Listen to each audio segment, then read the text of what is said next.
Brad, something magical's happened. I like when that happens. Go on. The bad news is I clicked through it before I read what it said. I just saw dark mode when I opened Google Drive. What? Yeah. What? Yeah. Hang on. Yeah. Not since dark mode in Notepad. Or what about dark mode in Terminal? Well, I guess Terminal's always been in dark mode, but yeah.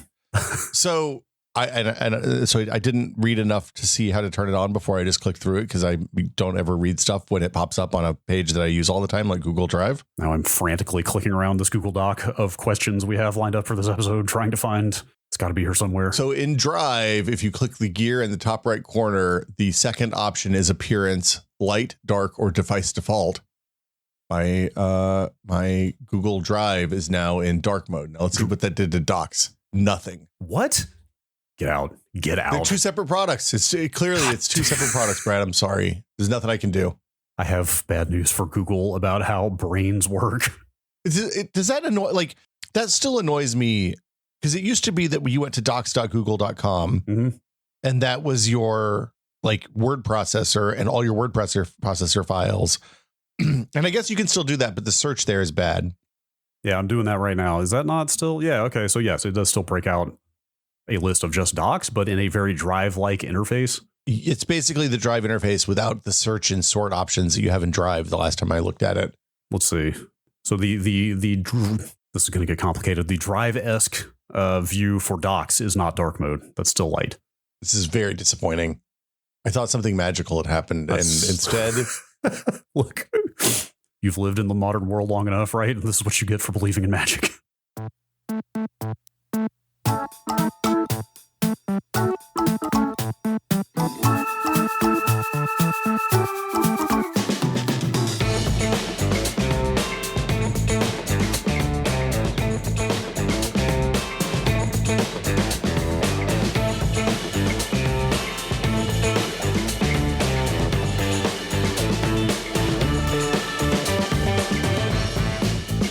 Welcome to Brad and Will Made a Tech Pod. I'm Will. I'm Brad. Hello, Brad. Hello. It is, I believe, if my math is right, this is the last Sunday of the month. It's true. We're really redlining it here. It's like the last, not quite the last day of the month, but no, we didn't. This wasn't a 5-episode month, sadly. No. Sometimes it's a 5-episode month. I don't know how that works exactly, but anyway, it is time once again, as it is the last episode of the month, for us to do our traditional duty and to look deep into our hearts, find a series of Qs, and turn those Qs into A's. Look into our hearts and search for the truth therein. I don't know if there is any. Well, I mean, the truth therein is coming from a channel in the Discord called Question Seeking Answers, or alternately an email, which is techpod@content.town, where people can send Qs. I guess they didn't really come from our hearts. They're coming from other people's hearts, and we're looking deep into our hearts and finding the A's for these Qs, I guess. That's right. It's Q o'clock, you might say. Wow. Does that mean John Delancey's going to be here? Oh, man, I hope so. That'd be amazing. If we could get Q on the show to answer some A's. Do you think we could get John Delancey? I mean, he's probably available, if we're being honest. Maybe I shouldn't get into it. I know somebody who kind of sort of knows him personally. What? I know somebody who has probably still has his phone number in their phone. Well, okay, so that's a yeah, okay. Yeah. But I don't know if that's a hey, I could just reach out at any time though. I'm guessing no. Yeah, usually that's a great power, great responsibility situation. Yes, this person did have dinner at his house, I believe. Oh. Well, there you go. Once. Okay, so tabling the Q for the Qs episode conversation. Man, we have that's brand synergy right there. We have to do this. I mean, we're the number one Q podcast on the internet, as far as I'm aware. Everybody else does questions like chumps. We're cutting it down. We're making it cool. But it is the time of month when we turn Qs into A's. So true. I would love if people want to send questions, if they're in the Discord, if they're in the Patreon, the show's listener support. If you want to get in the Discord, you can go to patreon.com/techpod and sign up. You can post Qs into the Q Seeking A's. We had I think our first question about how the Q Seeking A's channel works this month. Yeah, there's a couple in here that we will read both of. Actually, okay. I'm just going to put it out there. It's Question Seeking Answers is the full title, just in case anybody goes looking and is confused. Yeah, I'm going to change it to Q Seeking A's after this to make it really confusing, though. Oh, Or you can send email. Everybody's welcome to send email to techpod@content.com. We always get a handful of really good questions in there as well. So email still free. Email, it's the freest form of communication. Mm-hmm. Brad, what's our first cue? What do you got? Let's go to the emails first here, because those are at the top of this document. Here's one from Andy. We talked about screensavers, I think, on the last Q&A episode, and our love of them. Andy says, a modern 3D rendered screensaver would use a lot of power, but what about a pre-rendered video recording? Surely every chip has low power video playback hardware. It would use some power, but nowhere near the power of putting your GPU at 100%. People could even pre-bake these videos and put them online, so it's run once, play many times. For variety, you might need a set of 10 or 100 videos, but storage seems much cheaper than compute. A few things here. I'm guessing most low impact 3D screensavers you might run these days would use nowhere near 100% of GPU. Yeah, because I mean, you're going to VSync them. You're not going to run those unlocked, right? Yeah, so you're going to lock them to like 60 or 30 frames a second, probably. Yeah, I mean, like there are still OpenGL screensavers in Windows you can go run right now, and I bet those use like vanishingly small, like basically undetectable amounts of overall compute at this point. I mean, let me put it this way. When I run Fortnite on my GPU and lock it to 60 frames a second, the fans don't turn on. Interesting. So the kind of things you'll run as a screensaver aren't going to be a measurable impact on your power consumption with the GPU, probably. Yeah. That said, I mean, I think this exact thing is done, right? Like that's what Apple has been doing, or some of their screensavers are exactly that, right? Those like slow pan flyover kind of screensavers of real world locations, skyscrapers, waterfalls, stuff like that. Yeah, that's it. They have a series of 4K. They're like, I think they're drone or helicopter shots mostly of like. I think what they do is they shoot them with high speed on the fly through, and then they slow them down so they look a little ethereal and cool. Yes, they do look a bit dreamy now that you mention it. But yeah, so. If you have, so like the Samsung Frame TV, which is that TV that looks like you can make it look like a picture frame, actually has a variable refresh rate screen, and it'll crank the frame rate down a little bit so it doesn't burn 120 hertz worth of power. It's only burning 30 hertz worth of power. The big cost here is that you're going from something that's essentially drawing no power in sleep or turned off to any power. And your monitor is probably the big cost on this whole project, assuming your PC is set up to run right in low power modes. Yeah, I think we gestured toward this last time we talked about this, but the screensaver truly is obsolete because it didn't exist to save power. It existed to save your screen from burning in. And since that's less of an issue now, all OLEDs aside, not really that necessary and kind of counterproductive from a power consumption standpoint. And the thing that we forget as having LCDs for 20 years now, is that CRTs took a bit to warm up. Like if you were doing like at the magazine, the designers left the CRTs on all the time just because it took an hour for them or for 30 minutes for them to get up to the point that they're color accurate in the morning. Oh, interesting. I never thought about color accuracy there. Cause like, it's not instant, but it's not that long just to have it kind of come on and be visible. But I never thought about like, they really need it to look exactly right, don't they? It literally needed to warm up. Yeah, I don't know if that's true. That's what I was always told. That's why they left their monitors on all the time. So yeah, that kind of stuff made more sense. Also, they were fun, and we didn't have a billion computers in the world that people were running all the time. So I think like when you're Microsoft or Apple and you're operating at that kind of scale, hey, you got to think about what you're doing. Because like your little 5-watt power draw multiplied by a billion is all of a sudden like the power consumption of Denmark or something stupid. The other side of this, though, is that right now PG&E is dealing with a problem in Northern California where enough people have bought solar that it's making the price of energy go negative during high generation times. Oh darn. Yeah, I mean, it's a problem for PG&E. It's probably okay for people who buy electricity from PG&E. But that, like, when you're in a situation where you're generating essentially free or extremely low cost electricity, let your screensaver flag fly, man. Get your toasters back out. That's what I say. Yeah, man. Suck that energy right out of the air. I'm going to put it into my car probably, if I'm being honest. But yeah. You watch Johnny Castaway flit around on the island guilt free. I want 0 point energy. That's why I want to pull the juice straight from the quantum foam. I'm not interested in solar. That would be pretty cool. Do you know I haven't followed up on this at all. This is purely anecdotal, just like seeing people make comments on forums and Twitter and places. Has the cost of solar just like plummeted in the last 2-3 years? Yeah, it's on the norm. It's on there's state and federal incentives that will basically fund your solar installation now, depending on what your angle, like where you are and what zip codes you're in and stuff, and what your income status is. There's also the cost of the third and fourth. I think I can't remember if 4th gen panels are out yet, or if we're just like late 3rd gen. The current panels are way more efficient and way cheaper coming out of China. Yeah, that's the thing I was wondering about. Like subsidies are good, but those are not permanent, and somebody still has to bear a cost somewhere for those. But if it's the cost of goods themselves getting much cheaper, like that seems huge. Well, and then the other thing. So yeah, the other thing is that there are solar providers who will finance, who basically become your power company. They put the batteries and the panels on, and then you pay them a monthly fee. That's basically you financing those panels and a little bit of electricity over the life of those panels. But the upshot is, if you have a decent sized house and you're not in like shade or high latitudes, you can probably put panels on your roof and some batteries in your garage, and that'll be like 90% of your power consumption if you're a fairly typical household. That sounds pretty appealing. I'll have to tuck that away in the back pocket for later. Yeah, it seems good. Yeah. Here's an email from Twist.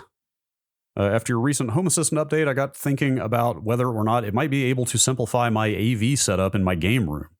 My current setup has a number of video switches with a ton of old and modern consoles running through them, plus supporting devices like the RetroTink 5X video scaler and, of course, the TV. Right now, to use many of my systems is a multi-step process of turning on the right devices and selecting the right inputs, and it's so complex that even I need a guide to use it. It would be great to be able to just hit a button on my phone or a dedicated touchscreen or maybe a Steam Deck and just be able to grab a controller and start playing. The main issue I'm seeing is that I would need to be able to control multiple devices via IR or infrared, and I don't think I would be able to ensure line of sight with all those devices at the same time. Most of the Home Assistant compatible IR solutions I'm finding are networked devices that you set out so they have a line of sight to all the devices you want to control. My plan is for everything in this setup to be as hidden as possible and within a couple feet of each other. I would probably be sticking everything so I could to the back of the entertainment center, including the Raspberry Pi that I would dedicate to this. What do you think? Have you done any IR stuff through Home Assistant or know of any good IR solutions other than the Broadlink devices? So the good news is that there's a really good solution for this that I've actually used. The bad news is that the company that makes it doesn't sell it anymore. So you have to buy old or refurb. I think the Broadlink is probably the right solution, though. Assuming I believe the last time I looked at the Broadlink. So this is the classic Logitech Harmony problem, where you would get a universal remote that you tell what sequence of events to turn on all the devices, and it would turn them on using a combination of IR and HDMI-C and CC and all that stuff. The Logitech has, I think they're still selling the hubs. Maybe it seems like a product that they're not going to continue supporting. I don't think it was on their website the last time I looked. You can buy used ones on eBay or refurbed ones on Amazon still, it looks like. But the neat thing about those Logitech Harmony hubs, and the thing that I believe the Broadlink ones that I've looked at, is that there's also little like 1/8 jacks that you can plug into the back that have an IR emitter that you can put in the odd places. Those IR blasters are splittable. So if you're doing the wiring yourself and you have multiples, you can hook more in. You have to make sure that the polarity is right because they're using LEDs. So if you put the wrong lead on the wrong lead for the second wire that you're branching off, it's not going to work. But yeah, I would say look for one of the Broadlink kits that has an IR blaster, and probably go with that. There's a couple other things that I saw. I wrote something in the notes. Hold on, let me find it. I did not. It's if you search for Harmony on Amazon, there's a bunch of other products that come up. I went down the entire list and couldn't find any of them that have Home Assistant integrations. So, yeah, so I think the Broadlink stuff is probably your best bet for this. And could you split those with just like a regular, like the 1/8 Y splitter? Like off the shelf? Oh, I don't know about that. I would say I was thinking you just cut the wires and tap the wires in. Yeah. But you could probably do a Y splitter when I think about it, because it's just a TRS plug. Yeah. So yeah. They're sometimes they're smaller than the traditional headphone jack. They're the one size down from that, which is like, I think that's what you used for like voice recorders and stuff like that. Like maybe some old cell phone stuff, maybe. Maybe Sofa Baton is the other one. The Sofa Baton's internet connected. It looks like it should have a Home Assistant integration. I could not find one. Okay.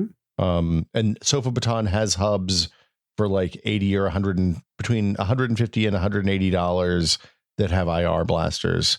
So then you could have one remote that controls them all, which is probably equally good.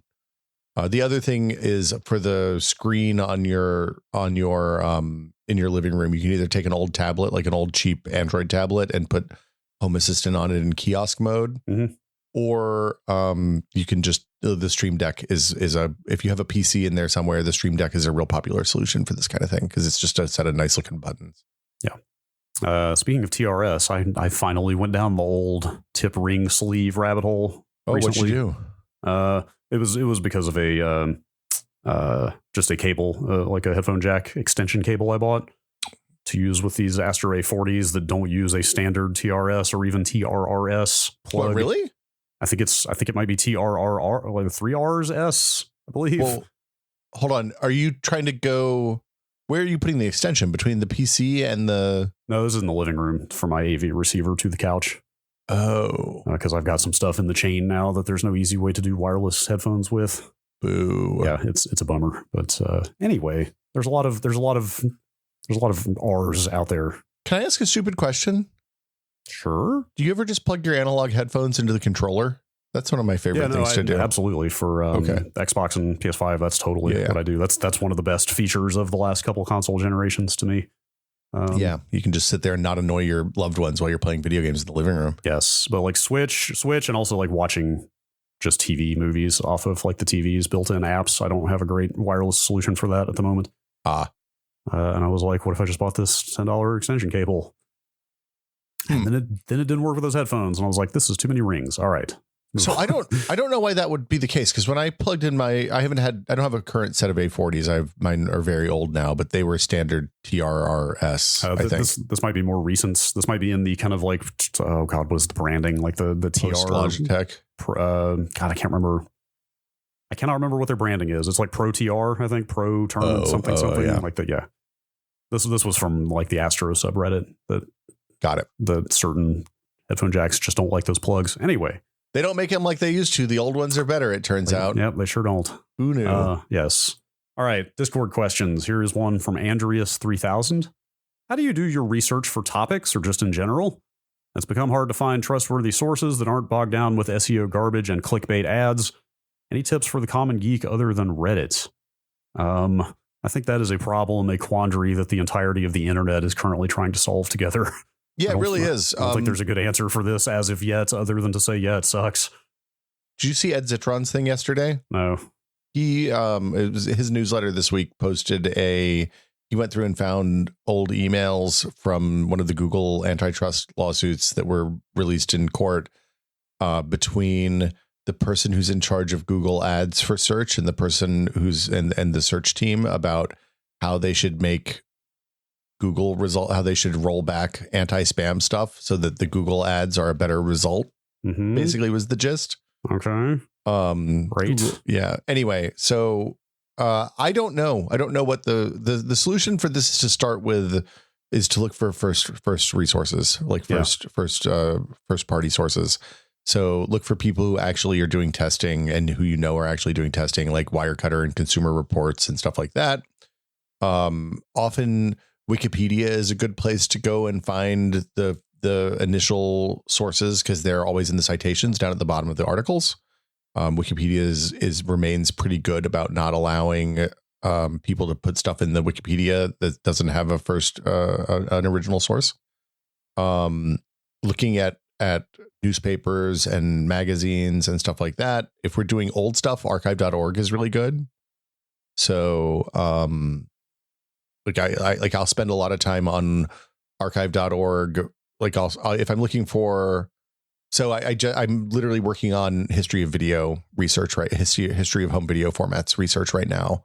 And that's a real mixture of like Wikipedia pages are good kickoff. And then you can use them to go find stuff on archive.org that was from the moment that's really timely and that's timely for the time that the products were released and announced and stuff like that. And then like for stuff that's older than the internet, it's much easier because you just look up libraries and stuff like that. Yeah.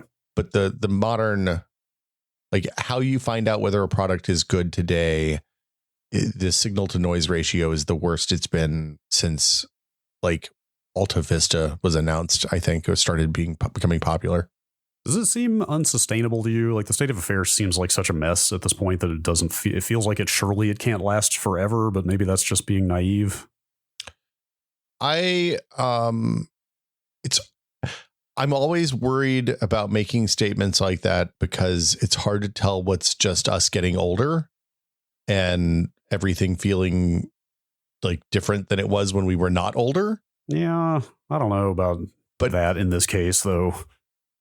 But yeah, no, I think I feel like if we weren't talking about companies that were as big as Google, I think somebody else would have come along and released a better search engine. And there are some. I've started using a new search engine on my mobile devices.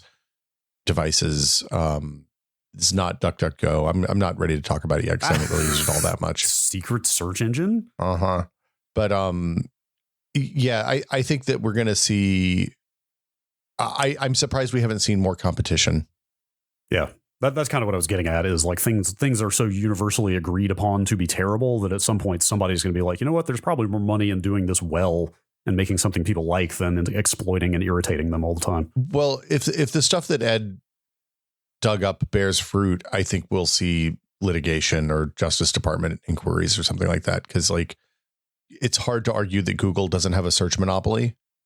And if they're intentionally devaluing search results in order to drive ad revenue, then that's an anti-competitive problem for them, sure. I believe. Sure. I don't know. Maybe not. I'm not a lawyer. Yeah, I've noticed, and this may have come out of his same newsletter or similar research, that some finger pointing has also begun. That people noticed that whoever ran search at Yahoo last. This is all out of Ed stuff. Yeah. Okay. It was the executive who ran search at Yahoo, then went and took over search at Google.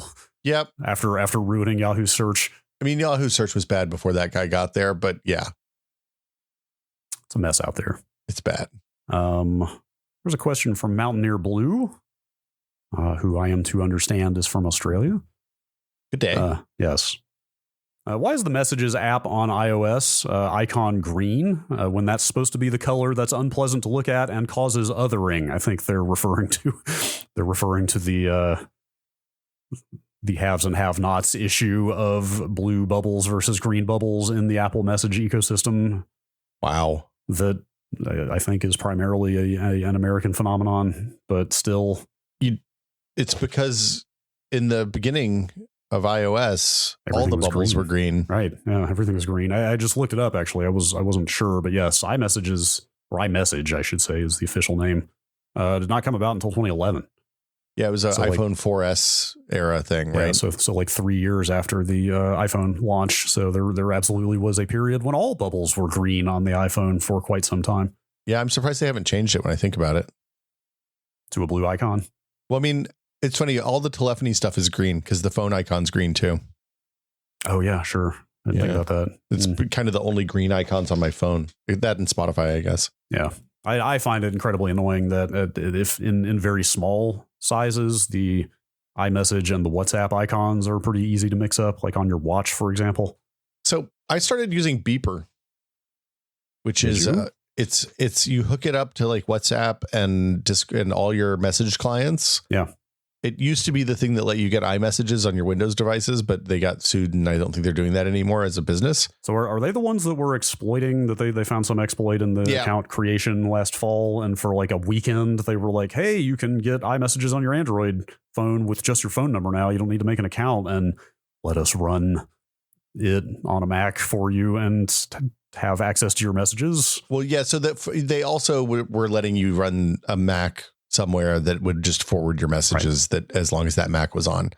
But yeah, so I've been using it to collect all the stuff that I don't use very often, like Twitter DMs and Signal and WhatsApp and Facebook Messenger into one app that I turn notifications on for. It's pretty good. Yeah. Maybe I'll take a look at that. I don't know. To be clear, like I said, it was like literally like a weekend. Like Apple closed whatever loophole that was very quickly, and they immediately stopped bragging about that feature. I don't think they got sued. I think they got cease and desisted. Probably would be my guess. I think it just got shut down quickly. And now you can still do the old method, I believe, but it's not as good. They don't advertise that in the app that you can run it on a Mac. So yeah. Anyway. I'm confused about this question, but you bolded it, so I'm going to read it from Fishy J. Is egg salad still chicken salad? I mean, eggs are chickens, right? Oh, okay. That's the angle, huh? I was thinking some component breakdown of what's in egg salad versus chicken salad, and that they're like kind of 90% the same, and trying to figure out what the angle was there. I didn't. Yes. Okay. I think egg salad. If I asked for chicken salad and you gave me egg salad, I'd be fairly disappointed, I think. Yeah, I could see that. I guess what I'm saying is like, isn't chicken salad a superset of egg salad? I mean, so you're saying that you'd have to say chicken meat salad versus fetal chicken salad? No, that's not what I mean exactly. I mean, chicken salad is just kind of egg salad with chicken added, right? No. Theoretically. There's no eggs in chicken salad. No? No, chicken salad is chicken and mayonnaise and celery and onion and maybe some garlic and mustard. I don't know. In my mind's eye, I can still see just tiny, small amounts of very finely diced hard-boiled egg in there, but maybe not. No, for me, an egg salad is like New York deli egg salad, where it's like some Dijon and mayonnaise and chopped up eggs and maybe some onion. And okay, that's fair. Maybe something salty in there. I feel like maybe there's some like red onion slices or something. Maybe some pickles or something. Well, yeah, a little pickle maybe. Yeah. I may not have had a lot of egg salad in my time. Oh man, we ate a lot of egg salad when I was a kid. I'm gonna go and tell you a good like kosher deli egg salad sandwich still a high point for the day. It's a delicious meal. I could see that for sure. If you were rating the sandwich salads, oh geez, egg, tuna, chicken, what else you got? I'm Googling the phrase sandwich salads now to see if we can get a comprehensive list. That might be everything. Here's a recipe for an Italian grinder salad sandwich, chopped sub salads. What? I think you might have hit all of them. I'm sure there's more. I definitely people do like salmon salad. That sounds pretty good. I'd probably go chicken. Oh geez, I'm gonna get in trouble here. I'd probably go chicken, egg, tuna. Wow, chicken above egg. Chicken above tuna, rather. Sorry. Yeah, I mean, I got nothing against tuna. You can't eat that much of it though. Yeah, I think I would. Tuna for me is the god of the salad sandwiches. Wow, dang. Okay. I mean, a tuna salad sandwich is hard to beat, man. And you could the thing about it is it's hard to fancy up an egg salad or a chicken salad, but like you can make a tuna salad with like seared ahi and like, you know, that's a fancy ass sandwich. I suppose there is no like upscale rare chicken equivalent. I mean, you could probably you could sous vide the eggs and have them like ramen eggs inside, a little gooey, I guess. What I mean is there's no like breeds of chicken that are highly sought after, you know. It's like, oh, I made my chicken salad with spotted leghorn or whatever. Oh, there are absolutely breeds of chicken. Yeah. Well, no, but I mean that like people commonly know, you know. Oh yeah, no. Like, yeah. There's no Kobe beef equivalent of chicken is what I'm trying to say. Here's a cauliflower salad sandwich on New York Times Cooking. I'm going to say that sounds bad. I would eat that in a heartbeat. You cut it into slices, cook the slices in oil, would put some curry on them. Actually, I'd eat that. That sounds great. Okay. Yeah. Man. All right. Yeah, I think that's good. Chopped salad sandwiches is a TikTok trend, apparently. Yeah. Chopped salad. Yes. My girlfriend makes chopped salad a lot lately. That's a thing. It's a nice way to eat salad, actually. It's barely a salad. It's so good. You can eat it with a spoon. Everything's so finely chopped, you can just eat the salad with a spoon and kind of scoop everything up. Well, so now imagine you took that and put it on like a real nice sourdough roll that was toasted and had it like a bucket in the sandwich. Okay. Food in a bucket, and I'm always in favor. Crab salad. You could do that on a sando. I'd eat that. That sounds good. Yeah. I like it in a tomato too, like a whole lot of tomato. Lobster salad, a thing. Those are called lobster rolls. It is still lobster salad, though, for all intents and purposes. Yes. Okay. All right. Here's a question from Warbird. What are your thoughts on using MagSafe-like USB-C or otherwise connectors? I'd love to make use of one for our tablet as a quick and easy charging dock, but it's a bit Wild Westy out there, and the connectors also don't appear to adhere to the USB standard from what I've read. Yeah, no, it's completely, everybody's buck wild in that space. So I use them. Do you use them, Brad? No, I've thought about it. I mean, I've got MagSafe on my MacBook, obviously, but that's made by Apple and officially sanctioned. But I've thought about what we're describing here, are basically add-on, like kind of, it's essentially like adding a second port to your USB-C port, except it's MagSafe and kind of breakaway. Yeah, so there are people that make USB cables that have breakaway ends on them, basically. And like, I bought some years ago that we talked about in the podcast that had Lightning, USB-C, and micro USB tips. So you just jam the stumps in whatever you wanted to charge.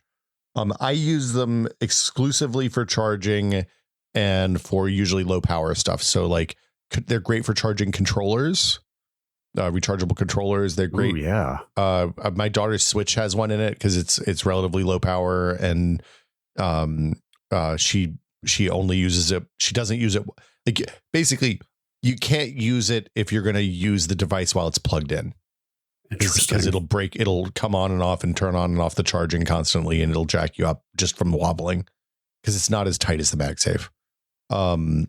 The other thing is, if you're going to walk this path, you commit to buying one of those cables forever and ever, and don't mix and match them, because if you mix and match them, the potential for bad electricity stuff to happen is there. I don't know how likely it is, but because there's no standard, cable manufacturer A and cable manufacturer B might use the same magnet scheme and different wiring schemes in a way that would be tragic for your expensive devices. Yeah, I started to say, is there even a chance that they're physically compatible between brands? But the way that things get recycled and rebadged out there on Amazon these days, like, you could totally see people using the same connector. My assumption is that you can buy the smart magnets. You buy the same smart magnets from the same places, right? And then you buy there's 50 different wiring harnesses, and like, God only knows which way it's going to work out. Mm-hmm.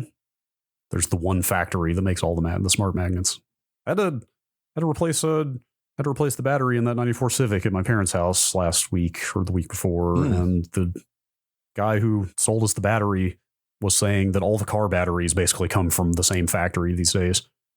Yeah, it's like toilet paper. There's one toilet paper factory in each region of the country. Mm-hmm. Did you know like 80% of the whiskey in this country is all distilled in the same industrial facility?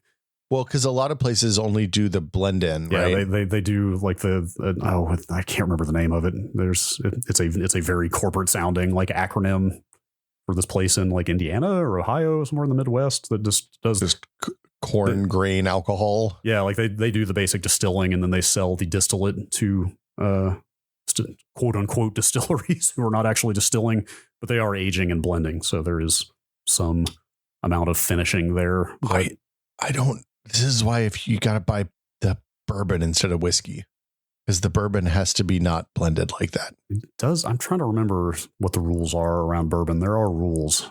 I mean, I don't think they're legal rules except for in Kentucky, probably. Maybe. I can't remember. So I don't mean to get on a whole tangent here. There's also the bottled in bond thing. I don't know about that. Which was a congressional act passed, I want to say it was in the late 1800s. I think it was well in advance of Prohibition. Okay. It specifies a bunch of baseline quality standards for whiskey production, because so much like bootleg garbage was being made and making people go blind and like stuff. How many rat's feet you can have per gallon and stuff like that? Well, it's or is it just about the amount of methanol that's allowed? This is the tangent Q&A episode. That's right. Prior to the act's passage, much of the whiskey sold as straight whiskey was anything but. This is from Wikipedia. So much of the product was adulterated, flavored, and colored with iodine, tobacco, and other substances. Oh. That some perceived a need for verifiable quality assurance. Sorry, I'm trying to find the actual. It's basically like what it can be aged in, for how long, etc. Like if the bottle says bottled in bond, you know it was aged in like a nice car radiator or something. Yeah, exactly. Yes. Yeah. No. Here it is. Must have been aged in a federally bonded warehouse under U.S. government supervision for at least 4 years and bottled at 100 proof. Oh, there you go. Anyway, more than you wanted to know about bottled in bond whiskey. Day I learned. Yes. Question from Modek. Why does Brad not use Firefox? Does he want a browser engine monoculture? I feel like this question is a little bit judgy. Yeah. Why do you hate choice, Brad? That's, I just think everybody should do exactly what I say all the time, and the world would be a better place. No, I use Firefox. I mean, I use Chrome once a week at this point. For this podcast. This call. That's exactly what I thought you were going to say. This video call. Yeah, I'm using it right now. I use Chrome out of sheer pragmatism. That's it. There are just enough things that we use, mostly video calls. It's mostly like we use Jitsi for this podcast. We use StreamYard and vMix Call primarily for Nextlander stuff. We've just run into one too many situations of somebody using a different browser and having an issue with like getting their mic to work, or something is not functioning correctly with the video call. And we're like, why don't you disconnect and try Chrome? And then they come back and they're like, okay, yeah, it's working now. I have a confession, Brad. Yes. You know those Helldiver streams? Uh-huh. All Firefox, baby. Oh. Yeah. Did it work? Okay. That's Did fine. you notice? Like, look, no, when it works, it's totally fine. I'm not complaining. I will say I started using Firefox a few years ago. I think we talked about it early in the podcast. And the number of times I hit a site that was like, yo, man, you got to use Chrome for these days it's gone down almost as much as Firefox's market share has gone down in that same time. So sure. Yeah. Yeah, that's it. I don't think Chrome is inherently better or anything, but it is so big that everything is guaranteed to work with it. Basically. Brad's killing the internet. That's what I'm hearing. I don't love the data collection aspect of it and stuff, like the giving Google more and more power thing. I have thought about trying some other stuff. I mean, I think you could argue that you could switch to Chromium at this point and be the non-Googled up version of Chrome. So I have Chromium installed and do use it here and there for things, but I don't think there's any kind of profile syncing at all in Chromium, right? Mm-mm. Like that is useful. It wasn't the last time I looked at it, at least. I don't know. Maybe I might think about giving Firefox a shot for like personal browsing for cross-platform stuff, saving bookmarks and so forth. There's something nice about let's see. I actually, this is true. I also use Chrome every other week when I talk to my therapist, because her portal, her call-in Zoom, her therapist version of Zoom, which is not Zoom, doesn't work right with Firefox pretty consistently. Oh wait, so you use Chrome for that? You're saying? I use Chrome for that too. Got it. Yeah, same case in point. Yeah, I don't love it. It's just what it is, and we're too busy to be fiddling with browser problems all the time. Yeah, I mean, look, given how you guys work over on Nextlander, I like, you don't ever want to be the person that you're sitting around waiting for everybody else. Everybody else is waiting on you to get your shit together so you can all work. I get it. Yeah. Here is a question from, I'm going to get this right, Kirkland Clooney. That's kind of a bit of a tongue twister. Try saying it 3 times. Kirkland Clooney. Almost dropped it at the end there. Muffed it at the end there, yeah. Hi guys, long time, first time. A while back, I remember Will suggesting that new parents get a general medical book in order to avoid looking up symptoms online. At the time, I didn't feel the need to look into it because I didn't think I'd have another kid after a 9 and 12-year-old, but surprise, I'm a new dad again. Any chance Will can recommend that book once more? Yeah, it was one of the Mayo Clinic guides. We got Mayo Clinic Guide to Your Baby's First Years, I believe, is the one that we used. It has a picture of a real cute baby on the front. Oh, that's a good selling point. It's for like newborn to age 3. And the theory there, and this is something that some friends of ours told us at the time, I recall, maybe it was the pediatrician, but the idea is Googling, when something's weird about your baby and you Google it, you're going to have a series of increasing panics because the answers on the internet are unreliable and bad. So having a book that is the agreed upon source of truth for when you should, like, when things are serious and when you should call the doctor and when you should go to the emergency room, useful. Turns out we didn't go to the emergency room. Thanks, Mayo Clinic Guide to Your Baby's First Years, and also a generally healthy baby. We were very lucky. And congratulations. I'm sorry. 9 and 12 and a new baby. That's a hard swing. We wish you well. Yeah. Godspeed, friend. Got a couple of process questions here. I love process. It's process is one of my favorite things in the world. I've actually been applying to jobs that are about developing process now, which if you told me 10 years ago is a thing I might be doing, I never in a million years would have said, oh yeah, process jobs. But it turns out establishing process helps everybody work better. Yeah. And it's a generally good thing. It's kind of, it's like a puzzle solving, problem solving kind of discipline, right? Yeah. Well, it's an optimization problem. And it's about communication too, because it's often about like getting people in different areas to talk to each other and have meaningful communication, which all of these things I like. Yeah, I see the appeal for sure. All right. Couple of questions about this podcast, this specific type of episode. You mean the Brad and Will Made a Tech Pod Q&A episode, which happens on the last Sunday of every month? Yes, the most solipsistic questions we have ever taken. Here's one from Try. Is there a particular time frame you look at questions for in this thread? Am I more likely to get noticed posting a few days in advance of a Q&A episode? Our selection process is entirely comprehensive. All questions are equally considered. Yeah, we consider every question. I literally look at the last month's doc and make sure that the last question we pasted in last month is. I go back and find that one and literally paste it or copy everything below that. See, when I copy the questions on the rare, Brad usually does the question copying. I usually do the emails. On the months when I copy the questions, I just put a note that's like the questions start here. I've noticed you do that, and that's probably more efficient. But anyway, but the benefit of going back and looking at the old questions is that sometimes there's good questions we don't get to on previous months. So it gives us an opportunity to kind of it gives them a second pass. So we usually do we usually record on Thursday, Friday, or Saturday morning before the episodes come out. That's our typical record time.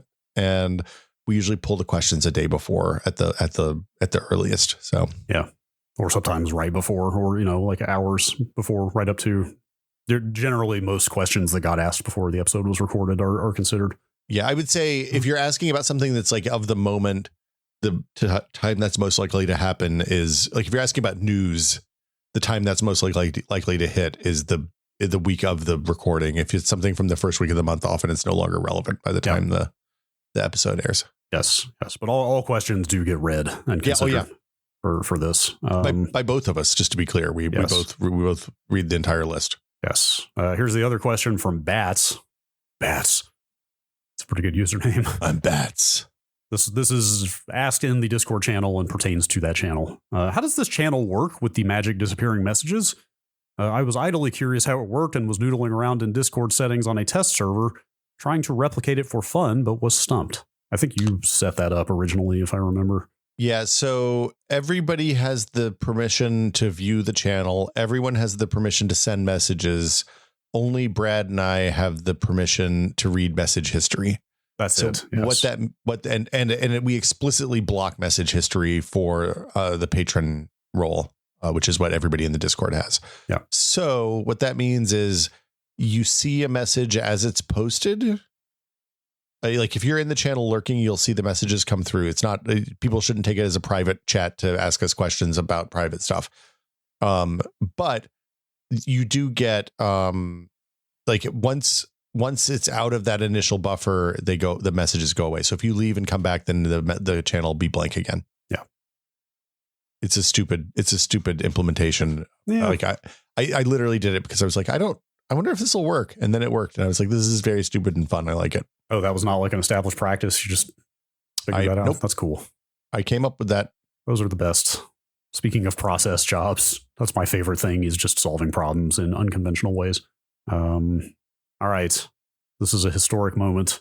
Oh, no. I didn't even do this intentionally. I have flagged 3 different questions from a user who has finally clarified the pronunciation of their username. Oh, boy. It is Mangix.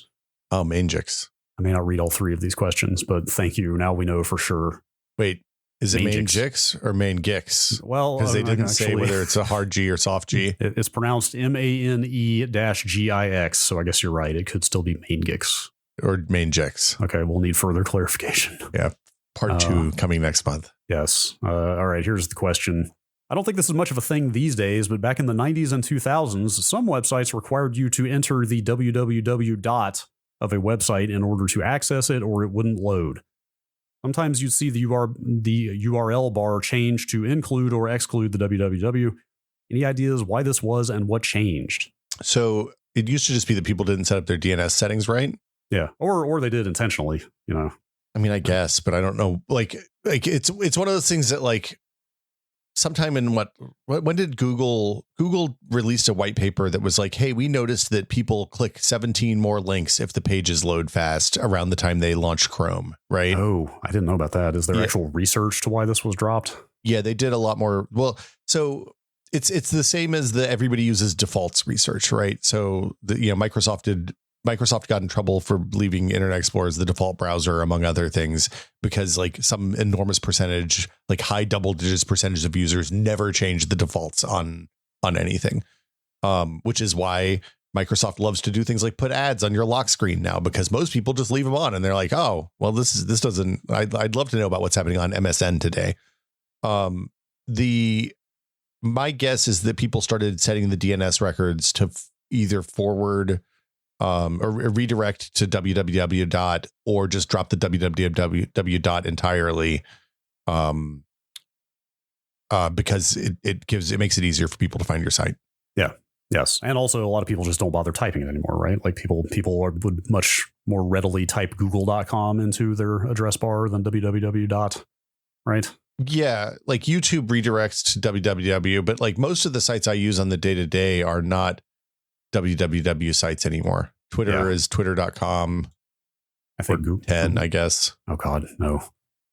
I think Google is one. I don't. Google still does it. Yeah, I don't really think about it a lot. Also, a lot of most browsers exclude the prefix now, right? Like the protocol. What's the name for the protocol prefix? The HTTP://. Oh yeah, I mean it's URL weird construction. Yeah, because the www is redundant with the HTTPS, right? They're both saying that one is saying, hey, use hypertext, and one is saying it's the World Wide Web. Well, that prefix is, specifies the protocol. The other one is arbitrary, the www. I guess we should mention that's a subdomain. This goes to the way that DNS works. You know, the .com on an address is an example of a top-level domain. Yeah. The google.com is the domain, and then whatever you configure in your DNS records for like a blah.google.com, that's a subdomain, and you can make that point to whatever IP address you want. So back in the day, people would point the www subdomain to their web server, for example, and that's how you got to the thing serving web pages. Because the other thing here that we kind of have not mentioned is that back, especially in the 90s, a lot of people used other subdomains for other protocols and services, like Gopher or FTP is the big one. Like, for example, and I don't know why idsoftware.com is the one that comes to mind for me, because that's the one you went to their FTP a lot back in the day. Well, but it was POP and SMTP for mail, right? Yeah. Yes, or there was also cd-rom.com, but there was a lot of like ftp.idsoftware.com was pointed to their FTP server. www.idsoftware.com would point to their web server. So there was a lot more what's the word, abstraction, or there's a lot more redirection to different types of servers based on that subdomain back then, that now that everything is done over the web, you don't really see much anymore. Yeah, and I think it's probably, if you haven't ever messed around with your domain settings, it's worth mentioning the TLDs are really, really expensive. The .com equivalent is very expensive. They cost hundreds of thousands of dollars to set up. The regular domains cost anywhere from like $5,000 to $3,000 depending on the domain, or hundreds of thousands of dollars depending on the rarity of the domain and the number of letters and stuff like that. The subdomains are free essentially, right? So like mail.google.com and ftp.google.com and whatever, the incremental cost for adding another domain is nothing. And you can make as many of those as you want, basically. Yeah. Once you own the blah.com, you can make foo.blah.com and similar all day long. Exactly. Which is why Google has Calendar and Docs and Drive and all that stuff hanging off of the Google domains. Yeah. So yeah. Anyway. Yes. The TLDR is the more ways they make it easy for you to get to their website, the more people come to their website. Yep. Why don't we read this other Maingix question real quick? How do you organize your Steam library? Personally, I put everything I'm not playing into a category called Done that I keep collapsed, and then another category called Keepers for my gaming constants, and finally leave everything I'm currently playing through as uncategorized. Curious how you guys handle this, or simply if there's a better way I'm missing. I don't do anything in Steam other than sort by size, so I can always see what's taking up the most space at the top. But other than that, I don't touch Steam categorization at all.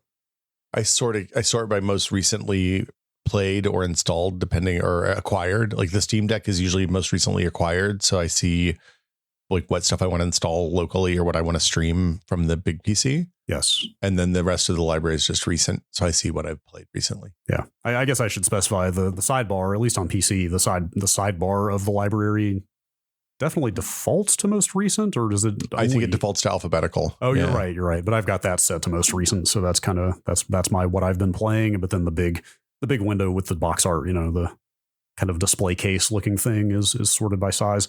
I miss the old Steam client. I really miss remember before they rolled this version of the library out, the original Steam client that was just line by line and you could sort by all the stuff, and it was extremely simple and straightforward. It loaded so slow though. Yeah. On the Steam Deck, I have a collection that's the third party stuff, like non-Steam stuff, like the PlayStation streaming tool, the Xbox streaming tool, Moonlight, and emulator stuff as well. So, but yeah, I don't order. I use the dynamic stuff occasionally, but not often. Yeah. Let's see. Lunchbox 700. You mentioned that the April 14th podcast was taking a little longer because you had to stop more often than usual to make sure you got things right. I think that was the XZ backdoor episode, right? Yeah. I'm curious if you feel a sense of duty when discussing more important topics.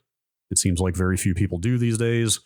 Or was it more just not wanting to ensure the nonsense that ensues when you get things wrong on the internet? I mean, I can't speak for you, but coming from like GameSpot, from doing like serious editorial coverage of things, like that's kind of the only thing I care about is getting things right. Like yes, absolutely feel a sense of responsibility to not spread misinformation, not get things wrong, and act like they're right. Yeah, that's kind of all we have, right?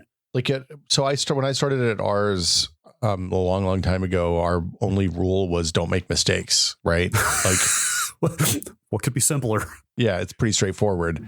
But like we joke, but they lived by that for a long time. Like that's one of the things, like that's why so many early Rs people ended up at Wirecutter and stuff like that, is because they were really focused on getting it right the first time. It was honestly, it was the same approach I had at Maximum PC. And like the hardest thing going from working in print to working on video was the preloading like on print, you could write something, you'd put a TK next to it with a question mark that was like, check this, fact check this and confirm it's right for anything you were questionable about. That's not an option in video because you have to reshoot stuff if you mess it up.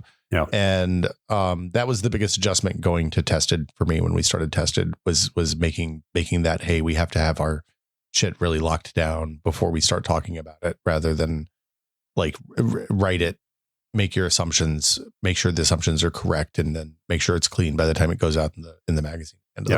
Yes.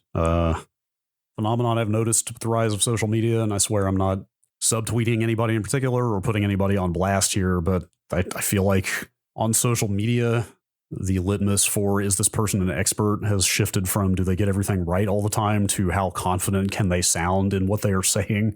Sometimes it's just do they talk about it a lot. Yeah, like just it's just like repetition and confidence, basically. Like you'll see like viral, you'll see threads go viral all the time on a subject, and then five actual subject experts will pop up and be like, none of this is correct. Like, yeah, but it has become accepted wisdom already because a bunch of people read it and it sounded like the person knew what they were talking about, and now it has just taken on its own life. Yep. I just generally speaking, one of the things I like to do is if we're speculating about something, make sure that we're clear when we're speculating using language that indicates that clearly. Yeah, I hedge all the time, like to a fault, I think. I mean, listeners can correct me if I'm wrong, but I feel like I go out of my way to try to say all the time if I'm guessing at something or if I don't know for sure, because I'd much rather cop to this may be wrong than say it like it's right and then it turns out to be wrong later. Yeah, I mean, there's nothing wrong with being wrong about something. The thing that's bad is to spread misinformation and indicate that you know something but you don't. Yes. You want to do a couple more? Yeah. Here's an interesting one from T385219. Oh yeah, my favorite stormtrooper. I just got a next level pulsar after years of having a simple pour over. That's a coffee contraption. After searching for discussion of the pulsar, I found people complaining that it is bad for funky, fermented anaerobic coffee. What are these coffees? I mostly drank dark roast for years because we were an espresso household for years before I started doing pour overs. Your coffee episode made me try light roasts, which are much more flavorful. But what is this exotic world beyond fancy light roasts that I can get at local roasters? So the fermented anaerobic thing is a relatively new thing where they you take it's not a roasting thing. It's a preparation of the green beans. So they take the coffee cherries, and I believe it's the cherries. They put them in a sealed container and remove the oxygen and apply pressure for like 72 hours or something. And then you take those cherries out and dry them like you would traditionally. And what the anaerobic process does is it brings out different flavors in the green beans than you get normally. I don't know that I've actually had any of the fermented anaerobic coffee yet. It's possible given. So the next level is that zero bypass brewer that we talked about late last year, I guess. Which it kind of is a combination of a pour over and a immersion brew method, like a French press or something like that. I'll seek something out and find it.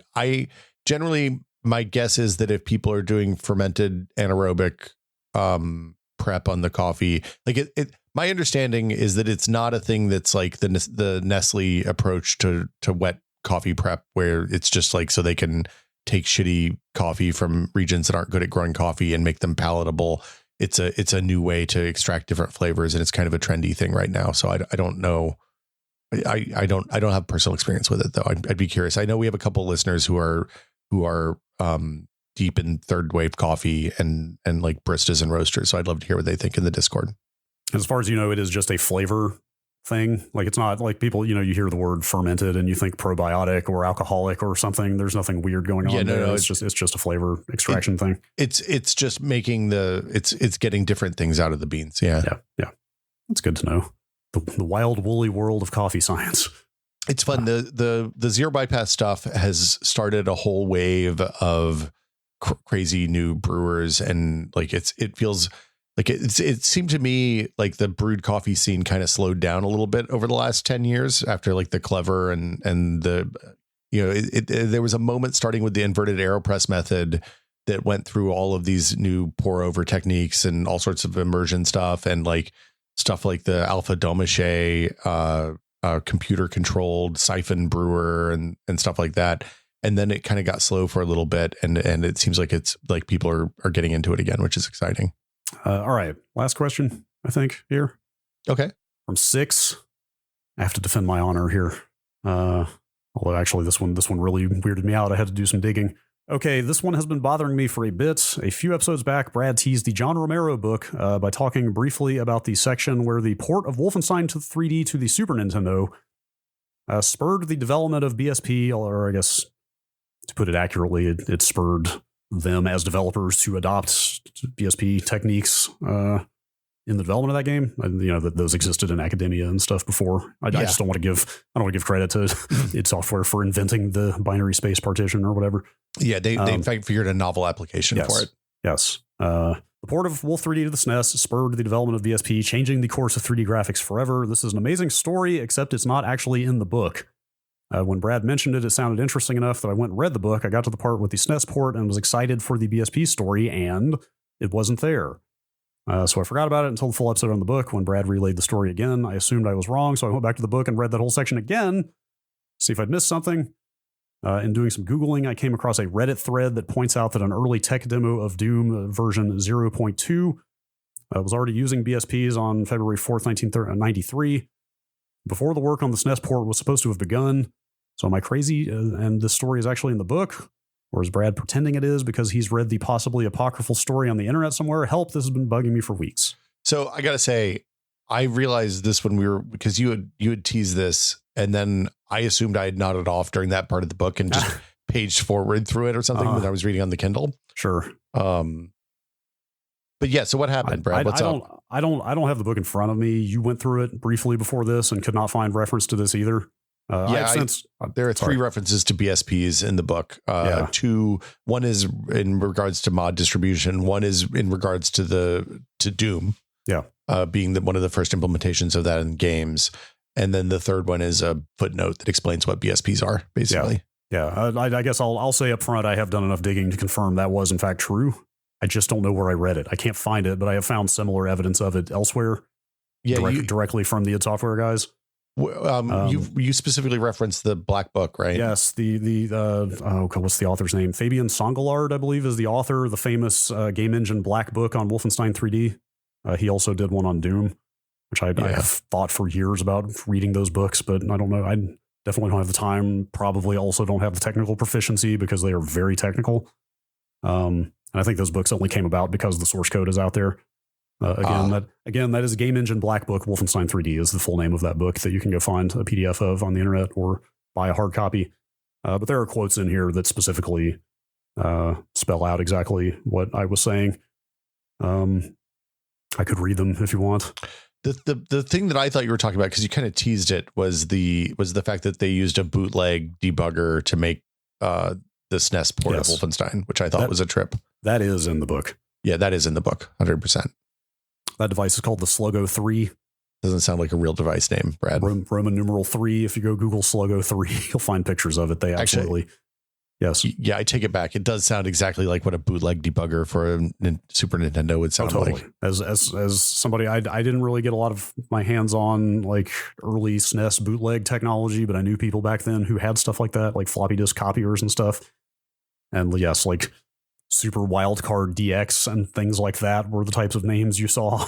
So Sluggo 3 absolutely makes sense there. This thing connected with a parallel port to your computer. Yes, that's absolutely in the era. That's the pre-USB. And then how did it plug into the SNES, or did it? I don't know. It may not have. Maybe did it just replicate the SNES hardware? Because it was a full development kit. I actually don't know. That would be a fun thing to do research on. I don't know if there's enough there to do an episode on though or not, but you can find like talks from the 90s that people gave on this thing, on the kind of bootleg development hardware that was out there for consoles back then. Here's a board called the Sluggo 3 that allows a developer to create Super Nintendo software using an Apple II GS or IBM PC as a host. Mm-hmm. Wow. It's cool stuff. Anyway, there are quotes in here. It's pages 263 to 265 in the Black Book on Wolfenstein 3D. That have quotes from Tom Hall, John Romero, and John Carmack about the breakneck process of making that port because their contract developer had dropped the ball. Brad, there's a Carmack quote. I'll just read this Carmack quote. When I ported Wolf to the SNES, the raycasting performance cost was too much, so I had to make a new wall span renderer. Learning about DSP trees allowed me to much more accurately resolve the culling challenges, and it worked out okay, leading the way to the Doom renderer. There you go. So I've read a much more in-depth version of that anecdote somewhere. I just cannot remember where. It must have been in some blog post or something that I conflated with the book. But Brad, yes, I'm reading this thing about the Sluggo 3 now, and there's a talk, the transcript of like a round table about it. Yeah, that's the talk I was talking about. And there's a moment in here where Burger Becky from Interplay says, I invented a board called the Sluggo 3 that allows the developer to create Super Nintendo software using the 2GS or IBM PC as a host. And blah, blah, blah, blah, blah, blah. I've already used it to write a game called RPM Racing and the upcoming Out of This World. Okay. There you go. All right. Day I learned. Some important work being done on the Sluggo 3. Still $1,000 for a single ROM system or $1,295 for a dual ROM system. Wait, you can buy them? Well, this is when you could buy them, yeah. Oh, back then that was the cost? Then, yeah. Oh, okay. That's pretty small potatoes compared to probably what the Nintendo cost would have been. I mean, I assume the Nintendo cost would have been 10 grand plus, yeah. Probably more than that. Development hardware, not cheap, I understand. Yeah. Is Out of This World the same thing as this Another World game I've been hearing about? Is that a line from... It's a line from the thing, yeah. That's pretty good. Man, Out of This World, incredible. It remains incredible. Yeah, and the Super Nintendo version is the one I played. I didn't have a computer then. I would not have been exposed to that game if it had not been ported to the SNES. That is the one I played too. Can I read one more quick thing from this Black Book? Yeah. It's a bit technical, but it's fascinating. This is the author's words here. Switching the core algorithm from raycasting to BSP sorted wall span rasterization was not the only trick Carmack had to use to get the game to run on the Super NES. You may remember from page 23, referring to this book, that console graphics are based on sprite engines, which are orthogonal to Wolfenstein 3D's requirements for a frame buffer. The solution to this problem was to use the Super NES Mode 7. That's the famous Mode 7, where one background layer made of tiles 14 by 12 simulates a 112 by 96 frame buffer, which is scaled up 2x to 224 by 192, thanks to the Mode 7 transformation matrix.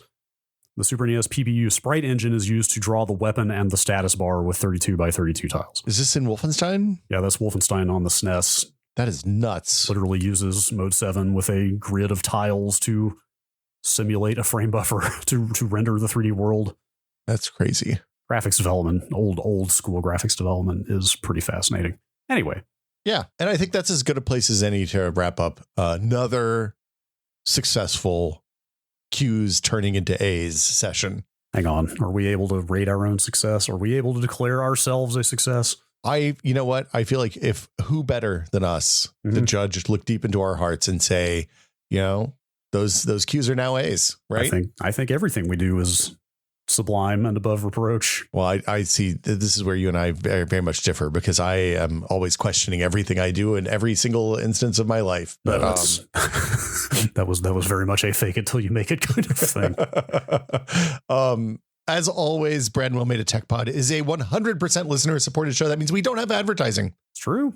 The only way we only make money if you all decide to pay us. That's right.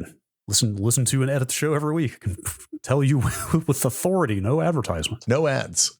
You can find out how to support the show by going to patreon.com/techpod. Again, that's patreon.com/techpod. And for $5 a month, you get access to the monthly patron exclusive show where we talk about different things than we talk about on the main show. Some of those make their way to the main show eventually. Some of them only in those patron feeds. Mm-hmm. It's just a raw conversation between you and me. Just right up on that mic talking about stuff and things. That's right. Who knows what could be lurking in that feed if you've never heard it. There could be somewhere deep in there a 3-hour-long conversation about whether a taco is a sandwich. Mm-hmm. Who knows? Maybe. I don't. There isn't, just for the record, but there could be. And as you also get access to the Fabulous Tech Pod Discord, where you can meet delightful nerds that are very much like you and share common interests and talk about things like spicy battery, pillowy batteries. There was a really long conversation about food yesterday that I kind of dipped into and then was like, I'm going to back away from this one slowly. We had an extended conversation about whether Turkish Delight is candy or punishment candy once again. Okay. There's all that and more can be yours for $5 a month at patreon.com/techpod. And as always, we would like to thank both our executive producer and our associate producer tier patrons, because it is the last episode of the month. So it is the last episode of the month, and we thank you. Thank you all. Thanks to everybody who supports the show, but very special thanks goes to our executive producer tier patrons, including Octothorpe Bunny Redacted, Andrew Slosky, Paddle Creek Games, makers of Fractured Veil, David Allen, James Kamek, Joel Krauska, Jordan Lippett, Just Wedge, Twinkle Twinkie, and Pantheon, makers of the HS3 high-speed 3D printer. And since it's the end of the month, we special thank yous to our associate producer tier patrons as well, including Alejandro Navarro, Andre M. Burke, Andrew Dicey Should-Ice, Arthur Gies, Ben Tallman, Eric Klein, Felix Kramer, Graham Banks, Jad Rita, Matt Walker, Walkman 8080, close parentheses, Mike Etheridge, Nathan Phelps, Sanchit Kumar, Steve Lynn, Thomas Shea, and Tom Hilton. Thank you all so much. Yes, thank you. And I guess on that note, we should probably wrap it up and call this a show. We could keep going for another 5 hours or so. I don't know. I got to go to lunch, man. I got a lunch. I have a lunch appointment today. Oh man, where are you going to lunch? Well, this will be out by the time I do it. I'm going to a barbecue place on Deviz. Ooh. Hold on. What's it called? I put it in my calendar. This is the kind of stuff we talk about on that Patreon pod, just for the record. Sometimes, yes. Yeah. How do you feel about San Francisco barbecue in general? That's quite literally what I was about to say. It's I started to say it's a fraught topic. That might be a little harsh, but it's a topic of interest, let's say, because this is not like inherently a barbecue-ish region of the country, let's say. I would say that Western barbecue, it is not. It is very much an Eastern barbecue.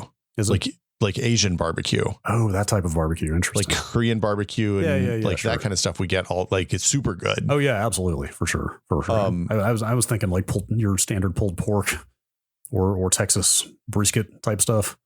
My experience has been generally pretty down. Either people do way too much sauce and way too much molasses and stuff, or they're bad at smoking, or just like the sides are bad, or it's not there's a couple, like there's a place down by me that's in a train car that there's a line every weekend because it was on Diners, Drives and Dives, and like the brisket's okay, but everything else is kind of meh. Well, sometimes meh is the best you can do.